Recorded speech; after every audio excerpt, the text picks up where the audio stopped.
Have you ever pondered the possibility of preserving life for future revival?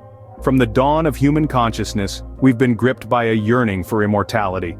This pursuit, a cornerstone of our species, has found expression in myriad ways. From the ancient Egyptians' intricate mummification rituals to the mythical quest for the fountain of youth, the search for eternal life has been a constant thread weaving through our shared history. In our rapidly evolving technological landscape, a new player has entered the arena of this age-old quest. Enter Cryonics, a radical approach that proposes the preservation of life in the hope of future revival. It's an idea that's both tantalizing and unsettling, straddling the line between science fiction and scientific possibility. It's a concept that redefines our understanding of life and death, and challenges our perceptions of the possible. But what exactly is cryonics, and how does it work? This is the question we'll be diving into as we unravel the mysteries of this intriguing field. Cryonics at its core is the science of using ultra-cold temperatures to preserve human life. But how does it work? Well, it all starts with the basic premise that by slowing down metabolic processes to a standstill, we can effectively pause life. Think of it like a biological version of hitting the pause button on your favorite movie. You're not stopping the film entirely, just freezing the action until you're ready to press play again. Now, the process of cryonics is a bit more complicated than pressing a button. The first step is to begin cooling the body as soon as possible after legal death has been declared. The aim here is to protect the brain from any further damage due to lack of oxygen. Next, the body is prepared for vitrification, a process that replaces the blood and body fluids with a protective solution.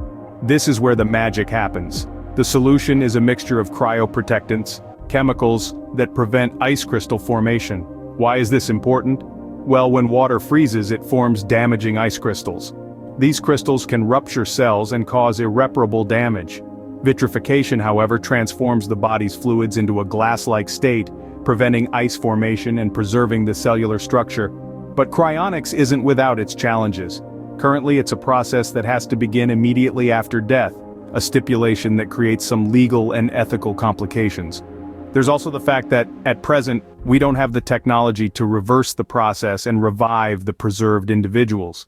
And yet, despite these hurdles, cryonic preservation remains a beacon of hope for many. It's a scientific gamble on the future, a bet that one day, technology will advance to the point where we can press play on that paused life and resume the movie where we left off. But the real question is, can it actually work? The idea of revival, of bringing someone back from the dead, is a concept that has fascinated humanity for millennia. Today, we're exploring this concept in the realm of science, specifically through the lens of cryonics. The current scientific consensus on the feasibility of revival through cryonics is, to put it mildly, uncertain. There are significant challenges to overcome, not least of which is the very act of freezing a human body. This process causes extensive cellular damage. Imagine 1,000 tiny ice shards piercing your cells. Repairing this damage is no small task, and it's one of the biggest hurdles in the path towards successful revival. Then there's the brain. Our minds, our consciousness, what makes us, is housed in this complex organ. And we're not entirely sure what happens when a brain has been dead, even in a preserved state for an extended period. Can we revive a brain that has been frozen and thawed? Can we ensure the person wakes up the same as they were before? There are more questions than answers at this point, but it's not all doom and gloom. Cryopreservation has been successfully used in other organisms. Take the humble water bear, or tardigrade for example. These microscopic creatures can survive in a desiccated state for decades, only to revive and carry on when conditions improve. Their resilience gives us hope that, with the right technology and understanding, we might be able to do the same for humans.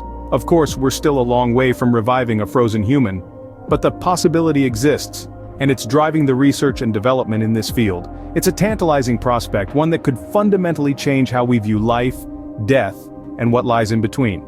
So if we can preserve and potentially revive a human being, what implications does this have for our future, especially in terms of space travel? Imagine a future where humans can embark on long-duration space travel, preserved in a state of suspended animation. In this realm of possibility, cryonics could play a pivotal role. The journey to far-flung galaxies is not a short one. It would require years, perhaps centuries of travel. This presents a multitude of challenges, from the psychological to the physical.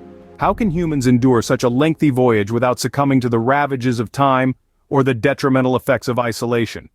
Enter cryonics, a speculative life support technology that proposes a solution. By inducing a state of deep freeze, we could sleep through the journey, our bodies suspended in time, while our spacecraft hurtles through the cosmos towards our destination. It's a concept straight out of science fiction, yet it's one that scientists and futurists are seriously considering. While we're not there yet, the possibility is intriguing and holds fascinating implications for our future.